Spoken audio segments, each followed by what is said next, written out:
Buenas tardes a todos los que estáis aquí hoy asistiendo a esta Open Class. Perdón por el pequeño retraso que hemos tenido que preparar algunas cuestiones de última hora. El título de la Open Class, como bien sabéis, actualidad e importancia de la educación personalizada. Tenemos la suerte de contar con nosotros con perdóname que utilice la palabra experto en temas de educación personalizada. Me encanta la palabra. José Fernando Caldedero, que te voy a presentar como profesor de la asignatura Teoría y Acción, Teoría y práctica de la educación, Teoría y Práctica de la Investigación Educativa. Eres también miembro del Grupo de Investigación y Educación Personalizada en la Era Digital, ¿verdad? EPEDIG. Perfecto. Tienes unas cuantas artículos, libros sobre la temática de educación personalizada, y este es uno de los motivos, además de tu experiencia como decano 8 años aquí en la Facultad de Educación de la Universidad Internacional de La Rioja. Decía que este era uno de los motivos por los cuales hemos querido invitarte a hablar de esa temática tan importante. Pues yo encantado, es una invitación que, vamos, no lo dudé un minuto, ni un segundo. Agradecemos tu presencia aquí. Vamos a empezar por educación personalizada. Está de moda, todo el mundo tiene como esa necesidad imperiosa de personalizar todo, camisetas personalizadas, objetos personales que son personalizados. ¿Qué significa? ¿Qué es la educación personalizada? ¿Por qué está de moda? Bueno, vamos a ver, que está de moda está claro. O sea, es un término, pues eso, desde las camisetas, como bien dices, o la taza de café de las grandes superficies. Ayer mismo, según iba paseando por las calles de Madrid, en un colegio ponía, nuestra propuesta pedagógica pretende conseguir una enseñanza global muy personalizada. En otro barrio por la tarde, en otro barrio también de Madrid, en otro entorno socioeconómico diferente, también un centro educativo grande, ponía Centro de Educación Personalizada. Por la tarde entro en otro sitio, y aquí, bueno, no lo enseño mucho para no hacer propaganda concreta, publicidad encubierta, pero otro colegio que dice, ofrecemos una educación integral y personalizada en un entorno privilegiado. Bien, todo el mundo habla de ello, está muy de moda, es verdad. Bien, es verdad, y yo voy a ser un poco malo, y creo que quizá lo que está más de moda es el nombre, más que el buen concepto. Esta mañana, pues googleando, navegando por la red, me he encontrado una persona en un foro que decía, bueno, y resulta que en el colegio decían que había educación personalizada, ¿y esto es la educación personalizada? Bueno, está muy de moda. En la LOMCE, la Ley Actual de Educación en España, para los que nos estáis siguiendo desde Latinoamérica, ¿verdad?, pues hay un apartado en el preámbulo 3 que dice, nunca como hasta ahora hemos tenido la oportunidad de disponer de una educación personalizada. En el artículo, en el 12, reformando el 20 del anterior, dice, se prestará atención especial durante la etapa a la atención personalizada. Bien, que está de moda, está claro. Que creo que se está abusando del nombre, sin que responda del todo la actividad educativa a la personalización, creo que también. Muy bien. Hemos recibido previamente algunas preguntas de las personas que os habéis inscrito. Hemos intentado englobar cada una de ellas en varios bloques. La primera de ellas que hace referencia fundamentalmente a cómo se puede hacer la educación personalizada, porque todos tenemos en el aula 35 alumnos, 25 alumnos. ¿Es posible con tantos alumnos en el aula? Sí. ¿Por qué? Sí es posible. Bueno, hay un argumento que es indiscutible, y es, yo lo he hecho con más de 40 en el aula. Entonces, además, en una época sin internet, en el que cortar y pegar no era con el ratón, sino con tijeras y con pegamento y medio, y con un procedimiento en el año 70 y pocos, 74, podía ser 73, matemáticas mediante fichas, llevaba a más de 40 alumnos en quinto de bachillerato, matemáticas, cada uno a su ritmo, con un sistema de monitores, unos ayudaban a otros, unos iban por unas lecciones mucho más avanzadas y otros por detrás, unos según su perfil y su capacidad y sus intereses, unos estudiaban más a solas, otros necesitaban más de la colaboración de los demás, se puede hacer.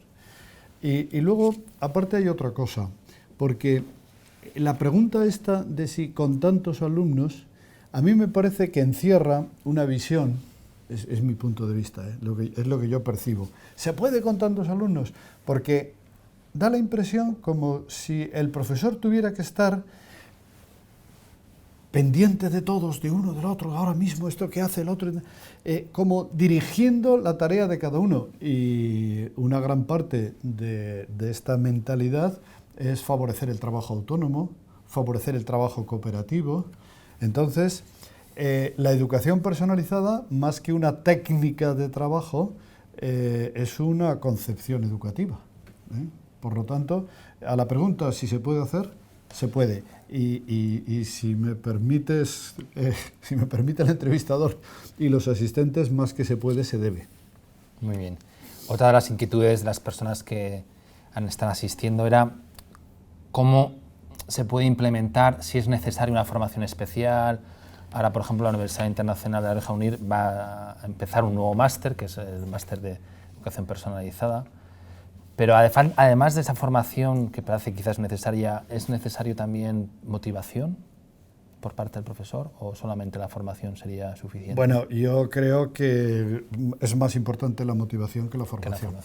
O sea, de hecho, bueno, nada más hay que asomarse un poquito a las redes sociales. Yo tengo muchos followers del mundo educativo y el grado de motivación, de inquietud, de profesionalización de muchos profesores es muy alto. O sea, yo tengo un altísimo concepto de mis colegas y yo creo que es muy importante la motivación. Para implementar un modelo como el que preconizo, la educación personalizada, es fundamental que el profesor crea en ello y que esté motivado. En uno de mis tweets pongo que, hablando precisamente del trabajo en el aula, que el trabajo profesional con los chicos pues se debe hacer más bien con la pasión y la ilusión de un artista más que con la amargura de un esclavo. Interesante. Entonces, creo que la motivación del profesor es muy importante, muy importante. Yo, de todas formas, no creo que haga falta especiales recursos para implementar en el aula la educación personalizada. ¿Que vienen bien las TIC? Nadie lo duda. O sea, yo, para los que no me conozcan, yo daba clase con ordenador en el año 79. Por lo tanto, no soy sospechoso de anti-TIC, ni muchísimo menos. Pero la educación personalizada se puede ayudar muchísimo por la tecnología. La tecnología puede singularizar, puede favorecer el aprendizaje cooperativo, puede llevar a la práctica muchos de las connotaciones, de las notas características de este sistema educativo, pero no es esencial. Entonces, ¿qué necesito para implementar la educación personalizada? Nada. ¿Ayudas? La tecnología, fantástica. La mentalidad, imprescindible. La motivación, una visión amplia de lo que es la educación y lo que es el ser humano. Hombre, y si tenemos la suerte de trabajar en un colegio con un tipo especial de directivo, yo he tenido la suerte de trabajar con directivos algunas veces cuando era profe de a pie, directivo tipo open mind, que cuando había una idea que podía favorecer el aprendizaje personalizado, la educación personalizada, decía, adelante, y corría riesgos contigo. Entonces, eso sí, pero eso más que un recurso físico, es un recurso intelectual o moral, o bueno. Hay una cuestión también de fondo, que es qué significa la educación personalizada, y hay una también preocupación que si realmente la calidad en la educación tiene que tener esta seña de identidad de educación personalizada. ¿Y por qué? Bueno, vamos a ver. Vamos a ver. ¿Qué es? Yo lo puedo resumir diciendo que educación personalizada es aquella que tiene en cuenta el hecho de que el alumno, o el hijo, si estamos hablando de educación familiar, o el propio profesor, somos personas. Aquí no es el momento de extendernos en qué significa eso, porque, bueno, además incluso tengo entendido que ya incluso en el máster debe haber alguna asignatura que desgrana todas estas cosas, ¿no? Pero esto genera unas importantísimas consecuencias didácticas, el hecho de considerar al alumno como que es una persona. Por ejemplo, hay dos tipos de seres personales, seres no personales. Seres no personales, pues tenemos los animales, los minerales, los vegetales, que no tienen iniciativa, solamente les queda seguir el guión. El ser humano, como es un ser personal, es un ser con iniciativa. Por lo tanto, esa característica hay que tenerla en cuenta en el aprendizaje. Luego comentaré un poco más, creo, pero hay una cuestión, dices, ¿es la única educación de calidad? Sí, por fuerte que resulte. Porque, a ver, que no se ponga nervioso nadie que piense, hombre, qué exclusividad, ¿verdad? ¿Y este otro método? Es que la educación personalizada no es un método. O sea, es una visión, es una concepción compatible con los muchos y buenos métodos que se están implementando. O sea, hace poco, en unas sesiones mensuales que dirijo, el Seminario de Educación Personalizada, vino el catedrático Juan García Gutiérrez de la UNED y estuvo hablando de aprendizaje-servicio. ¿Por qué lo traje a mi Seminario de Educación Personalizada? Porque el aprendizaje-servicio es plenamente coherente con esta visión de la educación. Y te podría hablar, por ejemplo, también, una de las primeras sesiones que tuvimos en el SIEP, Seminario Internacional de Educación Personalizada, fue la participación de la doctora Evelis, ahí ahora se me ha ido el nombre, Labatut, Portillo, hablando de metacognición. Porque claro, si el niño es un ser personal, es un ser con iniciativa, es un ser reflexivo, que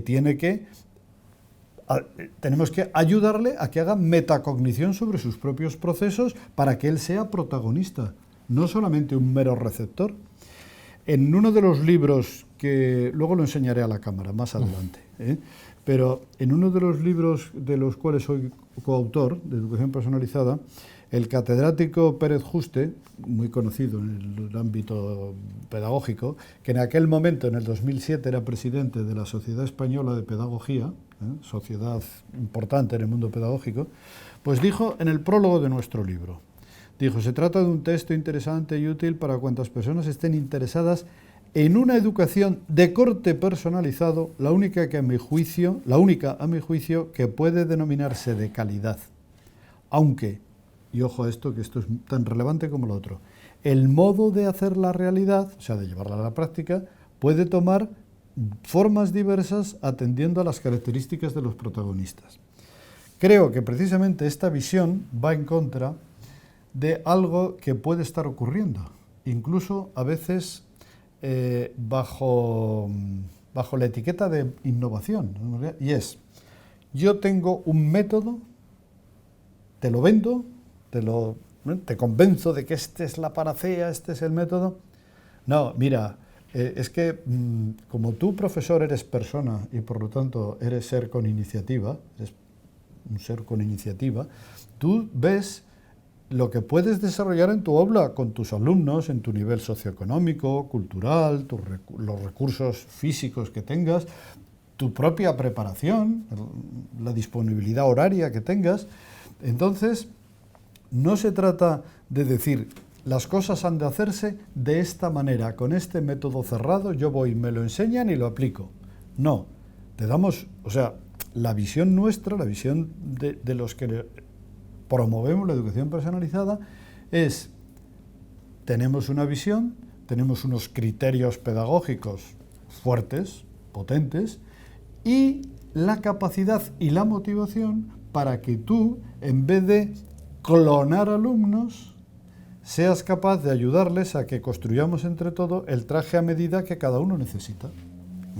Entonces, Bueno, a mí eso me parece que es muy relevante. Un par de ejemplos. En educación personalizada hablamos de lo importante que es la singularidad de cada alumno.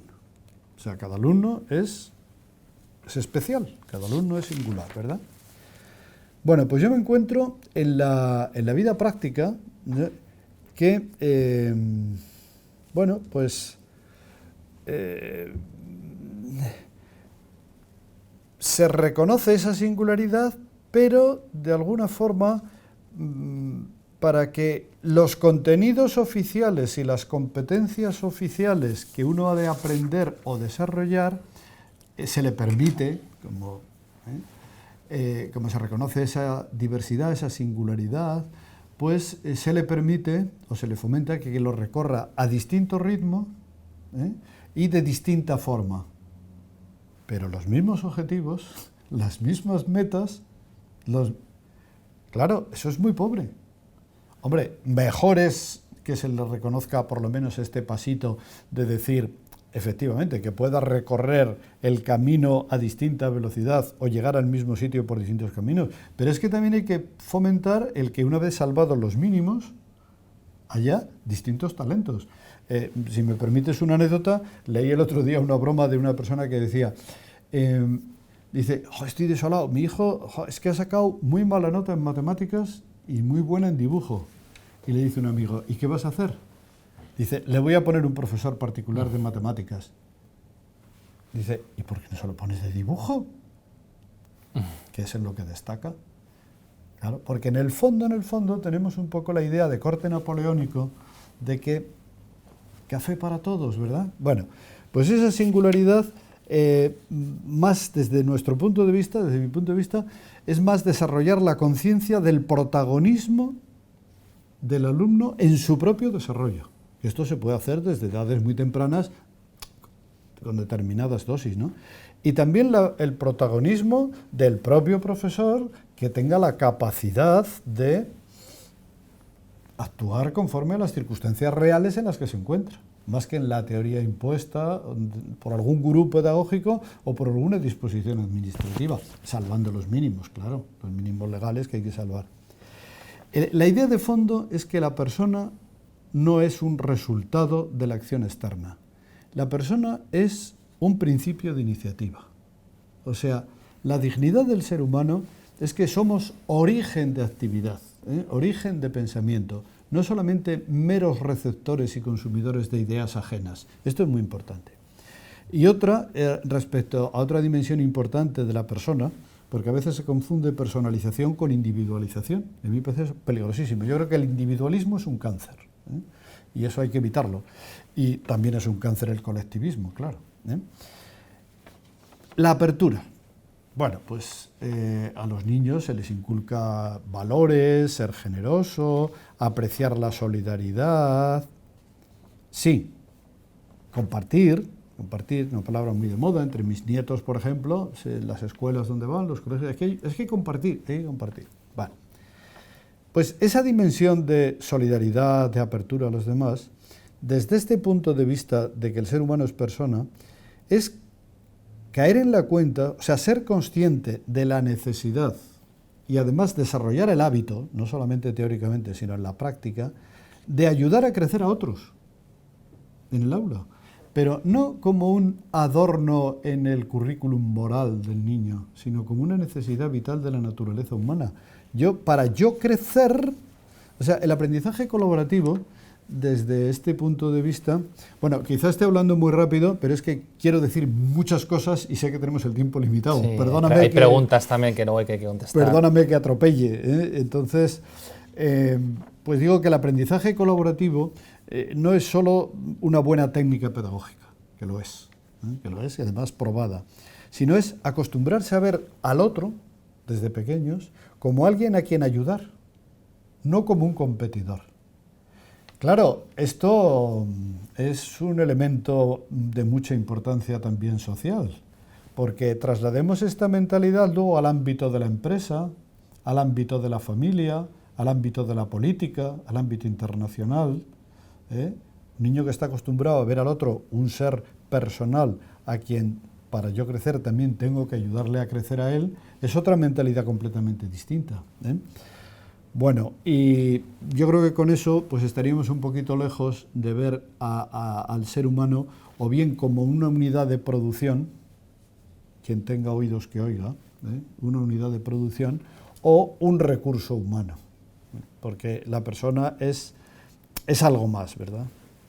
Bueno, no sé si me he extendido demasiado, perdóname. Bueno, hay varias preguntas que iremos contestando dentro de unos momentos a las personas que iban haciendo preguntas, pero hay una cuestión, corrígeme si me equivoco, pero creo que he querido entender, a modo de resumen de lo que has dicho. En el máster, investigando un poquito las asignaturas que hay en el máster, pues se va a hablar de inteligencias múltiples, se va a hablar de metacognición, se va a hablar de aprendizaje cooperativo, ¿no? Y estas cuestiones metodológicas. Pero si te he entendido bien, la educación personalizada no solamente es el conocimiento de esas metodologías, sino es un plus más. Ese plus más es, de alguna manera, lo que podríamos llamar la educación personalizada, que es lo que todo el mundo está demandando. Sí, ahora hay unas herramientas, hay unos métodos, y un educador consciente de que el niño es persona y él también lo es, y que hace tiene esta mentalidad, es capaz de implementar nuevas técnicas, y de diseñar pues nuevas estrategias. Es una persona, en mi asignatura tengo un tema, teoría y práctica de la investigación, que es investigación-acción. Muy importante. Entonces, claro, una persona que su trabajo de profesor no es simplemente alguien que ejecuta unas instrucciones que llevan inherentes al cargo, al puesto de trabajo, sino que es capaz de tener una mentalidad de búsqueda, de inquietud, de mejora, claro, por eso no hay que confundirlo con esas técnicas, siendo muy importantes. A mí me parece muy bien todo eso que vamos a hacer en el máster, pero es más, todo esto es muy esa es la necesario. mentalidad, sí. Claro, sí. Ese es el plus que se quiere impartir en el máster. Hay una cuestión más, antes de dar paso a otras que nos están haciendo las personas que asisten. ¿Están suficientemente preparados los profesores de hoy en día? ¿Necesitarían algo? ¿Es fácil implementar? La pregunta es compleja. O sea, ¿están suficientemente preparados? A ver, ¿necesitan... ¿Qué podemos hacer también? ¿Necesitan implementar algo? Sí se necesita. Sí se necesita, no por falta de preparación, yo creo que hay muy buenos docentes. Hay muy buenos docentes con muchas inquietudes. Esto que estamos diciendo aquí, formalizándolo en una titulación oficial, a mí es que me encanta el hecho de que se esté pudiendo esto reconocer oficialmente y se esté pudiendo implementar, ¿no? Entonces, sí que hace falta esa preparación, porque siendo buenos profesionales en cuanto a educación personalizada, como por eso que decíamos al principio, como es un término muy manido, que se ha ido manoseando mucho, pues a veces se ha perdido un poco, se confunde con enseñanza individualizada o con hablar en general de valores, y claro, mucha formación sobre este tema no he podido tener, hasta donde yo sé. Estamos siendo pioneros en ofertar un máster oficial en educación personalizada. Yo sepa, es el primero que hay en España de estas características y en muchos otros sitios. Creo que dices bien, sí. Claro, entonces, pues yo es que creo que hace falta, porque me decía un catedrático de otra universidad que se ha implementado algo de la educación personalizada en algunos colegios, pero en el ámbito más bien de tipo castellano parlante, pues quizá no ha habido mucha fundamentación, o sea, a nivel así, por lo menos de ofrecer una titulación. Hay muchos artículos, sobre todo en lengua inglesa, sobre estos temas, que por cierto nuestros alumnos también tendrán acceso a este tipo de cosas, ¿no?, para estar al día.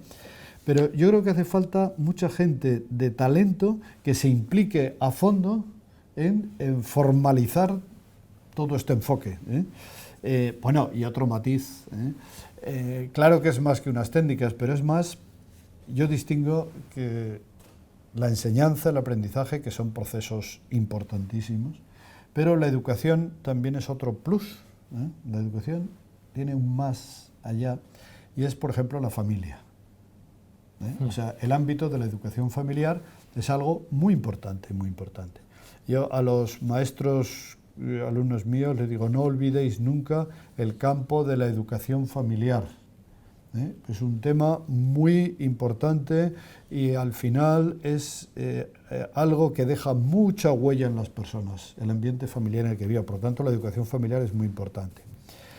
Claro, por eso este máster que, aunque no sea objeto aquí de ahora tengo, pero también este máster que se está implementando aquí en la UNIR, de máster oficial. Perdona, no sé, me dice que hables un poco más alto. Que hable un poquito más alto. Sí, digo que este máster oficial que se va a implementar ahora, o se está ya implementando, de orientación educativa familiar, también es muy necesario, porque no confundamos la educación solo con lo que se hace en los ambientes escolares, siendo muy necesario. Y vuelvo a insistir que hace falta gente con talento que se titule, que se implique y que fomente toda esta mentalidad.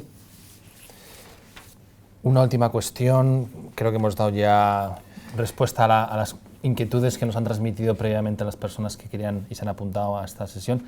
Eres miembro del Grupo de Educación Personalizada en Área Digital. Si nos puedes hablar brevemente, para dar luego paso a las preguntas en directo, pues, sobre sí. qué es lo que estáis investigando, qué pasos, qué resultados. Bueno, el grupo es Educación Personalizada en la Era Digital, EPEDIG, son las siglas. ¿Tenéis alguna página web? También me parece. Somos bastante mediáticos, sí, se nos localiza rápidamente. En Twitter, desde luego, @EPEDIG, y ahí estamos. O sea, ahí estamos a vuestra disposición. Lo mismo, yo también, @JFCalderero. Y además encantadísimo de ampliar esta sesión en el espacio virtual, ¿verdad? En el ciberespacio. Por ejemplo, líneas de trabajo que tenemos dentro del grupo. Pues trabajamos en sistemas multimodales.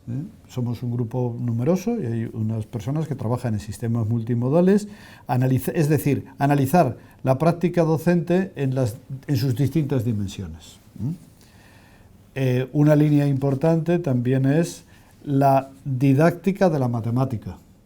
La directora, la investigadora principal de nuestro grupo ha publicado hace poco un manual de didáctica de matemática en educación infantil que precisamente recoge estas grandes claves que venimos hablando, ¿no?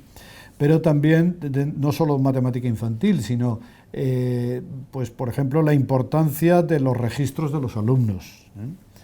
Un tema importantísimo, metacognición. Mañana 14 de julio, tendremos que entre nosotros a la doctora Evelis Labatut, de Brasil, que viene a una de las sesiones a trabajar con nosotros en esto.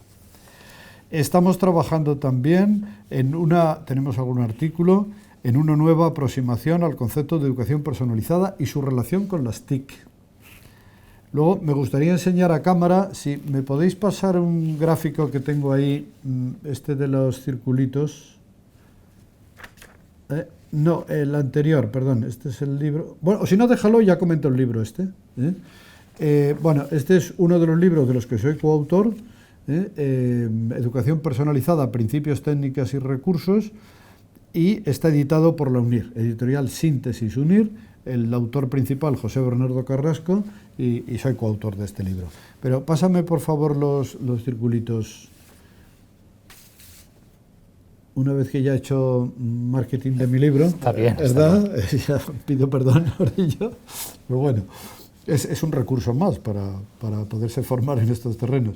Bueno, ahí vemos en uno de los artículos, en Tendencias Pedagógicas, esta revista, pues trabajamos estudio integrador de elementos significativos en la formación de maestros y vimos la necesidad de formar no solamente la parte intelectiva, la dimensión intelectiva de la persona, sino también la afectiva, la volitiva, la corporal y la interdimensionalidad de todas ellas, porque forma una única. No creo que tengamos ya mira, si me permiten, no sé si se puede enfocar esto, porque creo que no tenemos pantallazo. Es simplemente para recomendaros que si queréis ver el libro de actas del encuentro que tuvimos sobre educación personalizada en el año 2014. Ahí están las 4 ponencias principales del doctor Pérez Juste, García Garrido, la doctora Rocío Chirinos y una ponencia mía, y luego todas las intervenciones de los demás congresistas. os lo podéis descargar en la web. Bueno, han sido unas pinceladas de lo que hacemos. Trabajamos mucho y han sido una demo. Muy bien, muchas gracias, José Fernando, por todas las cosas que nos has dicho. Vamos a dar paso ahora a aquellas inquietudes, preguntas perdón un segundito, que queráis hacer en directo. Como preveía, como ha ocurrido, que no nos iba a dar tiempo, he colgado en mi página de Facebook una serie de referencias mías, no solo...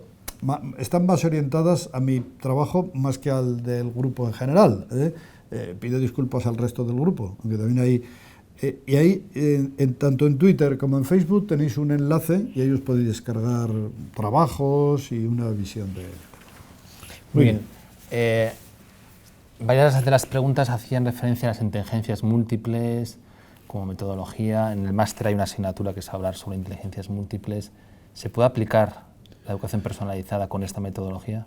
Bueno, no es que se puede, es que se debe.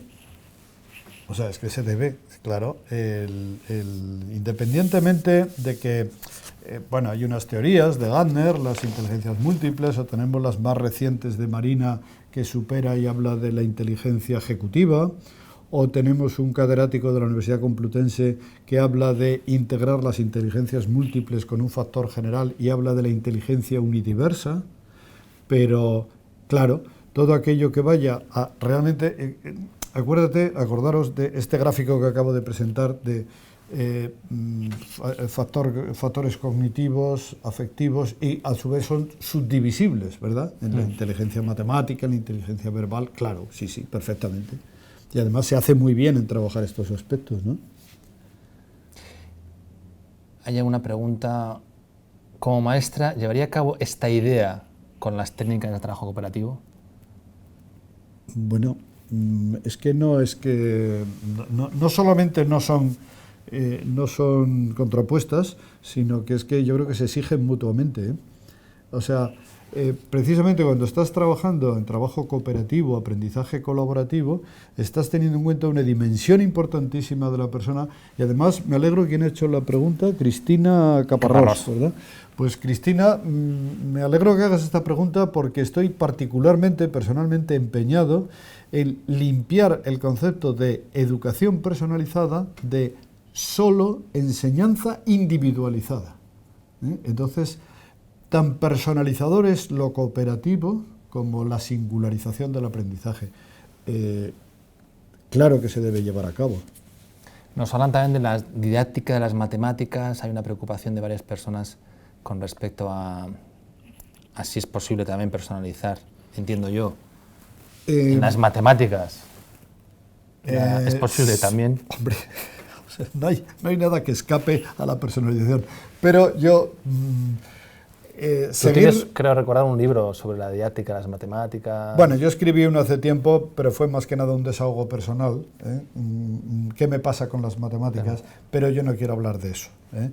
Sí que quiero animaros a que sigáis el blog Las Mates de Mamá, de la doctora Blanca Arteaga, porque el equipo formado por, el grupo EPEDIG, la directora del grupo, la doctora Blanca Arteaga, y Jesús Bacía, sobre todo también con ella, pues están desde dirigiendo cursos de formación en colegios, que les está cambiando la mentalidad, como la matemática no quiero entrar ahora en tanto detalle, pero la matemática no es solamente enseñar a hacer cuentas, enseñar a hacer operaciones, como desgraciadamente se limita en muchos sitios. La matemática es una lectura del mundo. La matemática hay que aprenderla contextualizadamente. O sea, de verdad, os recomiendo vivamente que sigáis a @Blanca Arteaga en EPEDIG, y ella os va llevando a todo lo que tiene publicado sobre matemáticas, que es, de verdad, oro molido. Y, por supuesto, muy personalizados. Muy bien. Hay dos preguntas que te las voy a hacer seguidas, porque estamos ya terminando. Educación personalizada de necesidades especiales, si hay alguna relación, ¿qué experiencias nos puedes decir sobre ese tema? Hay otra pregunta también, más personal, ¿con quién comenzaste a trabajar y con qué grupo la educación personalizada? Bueno, pues la primera, necesidades educativas especiales, NEE, que es algo muy importante, y de hecho a la gente le interesa mucho formarse en esto. porque reconoce la obligación que tenemos los docentes, los educadores, de atender a aquellos que tienen precisamente necesidades educativas especiales. Por ejemplo, las personas de altas capacidades. Un profesor del máster, el profesor Tourón, Javier Tourón, es especialista en desarrollo del talento, altas capacidades, y claro, estas personas con necesidades educativas especiales, que no solamente son aquellos que, mal dicho, no llegan a los estándares, nadie no se debe plantear esta idea, pero los que tienen altas capacidades o aquellos que tienen algún tipo de disfuncionalidad, bueno, es muy importante pensar en términos de inclusividad. O sea, todo el mundo tiene sus propias necesidades. Os remito, no sé si en esta colección de links que he puesto en Facebook esta mañana, está también el enlace a una tesis que dirigí hace 3 años sobre las NEP. Es como NEE, pero con la E final sustituida por una P. Necesidades educativas personales. Y la idea es, de la misma manera que uno tiene sus propias necesidades intelectuales, afectivas, cada uno quiere a personas distintas y de modo distinto, ¿no? Alimenticias, respiratorias, también educativas. Hay una tesis que recomiendo vivamente, que habla mucho de la inclusividad, y que es cómo atender las necesidades educativas personales, dentro de las cuales, por supuesto, las especiales. El problema de las especiales es que, estando bien que se atienda a los que tienen algo especial, no metamos en el mismo saco, dentro de la campana de Gauss, en torno a la z igual a 0, no metamos ahí en el mismo saco a todos los demás. Los que no son especiales son todos iguales, y eso no es cierto. Y luego, que ¿cómo empecé? ¿Con qué grupo, sí? Bueno, pues más que grupo, yo empecé en gran parte autodidacta. Me impactó mucho el haber asistido a sesiones, haber trabajado en ocasiones codo a codo con uno de los padres de la educación personalizada, Víctor García Oz, al que conocí en persona, y me gustó mucho su enseñanza. Ya antes había trabajado mucho todo lo que era el protagonismo del niño, el protagonismo de la persona en su propio aprendizaje, y empecé, pues, bueno, de la mano, yo creo que mi primer mentor en todo este terreno fue el profesor Gerardo Castillo Ceballos, a quien ya de paso aprovecho y le dedico un recuerdo agradecido. Estamos hablando de los años 72, por ahí, ¿no? Este fue el que me abrió el mundo. Me acuerdo, cuando me estaba entrevistando para mi primer trabajo serio, le puse la mano así en el antebrazo y me estuvo explicando un poco algunas de estas ideas, ¿no?, que he comentado yo aquí ahora. Y le puse así la mano en el antebrazo y le dije, pero ¿me puede decir? O sea, me está diciendo que esto existe hoy día en España. Digo, pero si esto es una maravilla. Y hace poco tuve ocasión de hablar con un familiar de él, una hija suya, y le dije, la chispa que se me produjo esa noche, porque era de noche cuando me estaba entrevistando, en la entrevista con tu padre todavía me dura. Y espero que me dure. Y por cierto, déjame que cuente una pequeña anécdota rápida. He tenido 2 profesoras de la UNIR, jóvenes, que un día, una de ellas, muy conocida además, pero no quiero ahora mencionarla aquí, por delicadeza, pero un día, cuando había estado hablando de esto y había leído algunos de los escritos sobre educación personalizada, vino a verme y me dijo, pero esto es una maravilla, yo esto no lo conocía, voy a hacer mi doctorado sobre esto, voy a dedicarme profesionalmente a ello.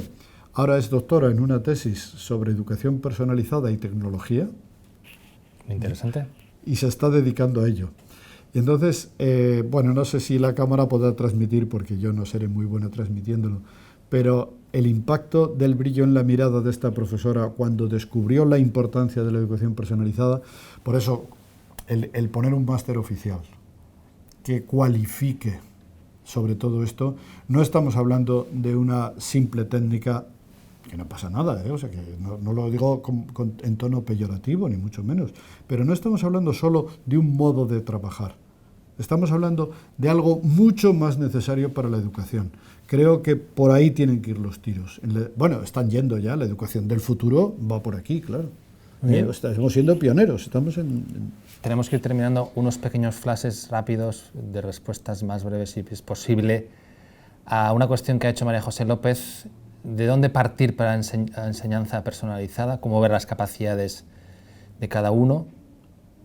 Bueno, es que es muy amplio. Yo te invito, María José, pues sí, conozco las experiencias de Somos Aguas, pero te invito, si quieres, que sigamos el diálogo off the record, o sea, fuera de pantalla, porque ahora, entre otras cosas, por el tiempo que es, pero ya sabes cómo conectarme, o sea, a través de Twitter y de Facebook me mandas un mensaje directo y podemos seguir la conversación. La experiencia de Somos Aguas pues es buena, yo la conozco, y cómo seguir es que depende, claro, o sea, cómo implementar esto dependerá de en qué circunstancias se mueva cada uno, ¿no? Del equipo directivo con el que estés, de tus compañeros, de la respuesta de los niños. Bueno, es dar una receta aquí creo que va incluso en contra de lo propio que estamos diciendo. No me malinterpretes y no pienses que estoy... Muy bien, pero vamos, toda la formación... Bueno, y si me permites la broma, una manera buenísima de implementar todo esto es haciendo el máster. O sea, ahí es donde se entra a fondo en cada una de las cuestiones. Y no voy a dar aquí ya todas las asignaturas en estos 5 minutos. Bueno, perdonar la broma. Muy bien. Dos rápidas cuestiones y terminamos ya, si os parece, para no alargarnos más. Dice Rubén Esteves, ¿se trata de no confundir la enseñanza personalizada con la individualizada, que algo has dicho? Sí, claramente. Por favor, no confundirla. Yo puedo estar con una persona de forma individual y puedo estar despersonalizándola. Si la estoy convirtiendo en un objeto o le estoy manipulando la conciencia, yo puedo estar a solas de forma individual, puede ser una atención individualizada y muy despersonalizadora. Y puedo estar trabajando con un grupo y haciéndole sentir persona, cogiendo las riendas de su vida, comprendiendo lo que es persona, ayudando a los demás, creciendo en el desarrollo personal.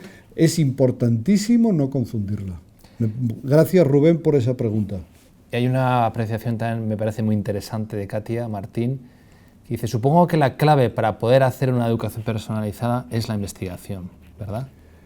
Sí. Investigación, has hablado antes. Lo que pasa es que va un poco de la mano, porque yo antes mencioné investigación-acción, y a mí me parece muy peligroso. Por ejemplo, me encanta que ahora los profesores universitarios seamos PDI, aunque no me gustan mucho las siglas, pero bueno, somos profesores docentes investigadores. Un profesor que no investiga, ¿qué va a enseñar? Como puse en un tuit, digo, como dice Séneca, como dice Einstein, como dice... ¿Y tú qué dices? Porque pareces el chico de los recaos. O sea, alguna idea propia, por favor. O sea, uno tendrá que ver y desarrollar el trabajo profesional con una visión reflexiva, intelectual, leyendo, profundizando. Pero no creo que haya que ver, por un lado, la docencia y por otro lado, la investigación. Yo creo que van de la mano. Si me permitís también la broma, yo creo que no se trata de, ¿qué hago? ¿Pensar o hacer? Me voy a inventar una palabra. Bueno, ya me la inventé un día. Pensacer. O sea, llenar la actividad. Me preocupa mucho venimos de una universidad muy teórica, en la que se dan principios, una enseñanza de tipo muy deductivo, o sea, se da un principio teórico, luego se ponen ejercicios y luego se practica. Habrá que pasar en muchos campos de la enseñanza al aprendizaje inductivo. Por ejemplo, ciencias experimentales, matemáticas contextualizadas, o sea, pasar como aprende el ser humano, como aprende la persona, de lo concreto a lo abstracto. Pero a ver si vamos a dar un pendulazo y vamos a pasar de un modelo teórico en que el Homo sapiens, a ver si vamos a abandonarlo y nos vamos a ir al Homo faciens, que lo único que hace es hacer, adquirir. A mí lo de las habilidades sociales no me gusta nada, porque yo puedo tener habilidad social, pero si las utilizo para manipular a las personas, no estoy conectando, no estoy haciendo encuentro interpersonal. Entonces, ojo, porque la práctica y la teoría tienen que ir de la mano. Yo creo que es una de las cosas importantes precisamente de este tipo de titulaciones, que no sea solamente principios teóricos, sino bajar a la arena e implementar, ver cómo en el aula concreta se puede vivir ese enfoque, pero a base de la actividad ordinaria, porque lo que hace son actividades. Sí. Sí, en el máster, vamos a ir terminando, en el máster Nuevas Perspectivas de la Educación Personalizada en la Sociedad Digital se va a utilizar la metodología del caso y va a intentar ser muy práctico con todas estas cuestiones que han sido durante esta tarde explicándonos. Una última cuestión, flash, un último pensamiento para nuestros... tienes muchos alumnos que han estado presentes, que te han ido felicitando y agradeciendo todo lo que han aprendido durante el tiempo que les diste clases, que quería transmitirte también. Pues nada, muchas gracias. Yo ya saben ellos que soy muy feliz con ellos, o sea, y aunque el último día de clase les diga, bueno, ya no quiero volver a veros, ya me entienden todos que es porque espero que saquen buena nota y no tengan que repetir la asignatura, pero yo estoy también muy feliz con ellos, o sea, mil gracias. Bien, un último pensamiento. ¿Mío? Última reflexión a los que han estado escuchándonos hoy. Voy a tratar de ser muy rápido. Vamos a ver. Uno, en el 2012, que fue cuando abrí mi cuenta de Twitter, mi primer tweet fui: estoy absolutamente comprometido con la educación personalizada. ¿Me ayudas a profundizar y a difundirla? Hago esta misma pregunta. Y perdonar que hable en primera persona, lo siento, ¿eh? ¿Me ayudáis a difundirla? Porque creo que es muy necesaria, ¿eh? Entonces, y una segunda idea, hace falta de verdad en el mundo educativo profesionalizarlo y que haya gente con talento que se tome en serio estas ideas y las implemente. Y para eso hace falta no solamente tener buenos sentimientos, buenas ideas, imaginación, sino que hace falta luego poder decir: yo estoy titulado en esto, yo soy experto en esto, he implementado estas cosas, tengo estos artículos, he trabajado aquí, soy doctor en... Ojalá haya personas que después de hacer el posgrado, y ya me voy a pasar mucho más allá, también hagan el doctorado. Y haya documentación científica también en castellano, que en lengua inglesa ya la hay, pero... Muy bien, yo... Muchas gracias, José Fernando, siempre un placer. Agradecer también a todos los que habéis asistido en directo. Esta clase, Open Class, está grabada y la podréis visualizar de nuevo y poder seguir disfrutando con todas y cada una de las preguntas y respuestas que nos ha ofrecido el profesor José Fernando Calderero, al que le estamos muy agradecidos. Muy bien, pues muchas gracias a ti, Josh.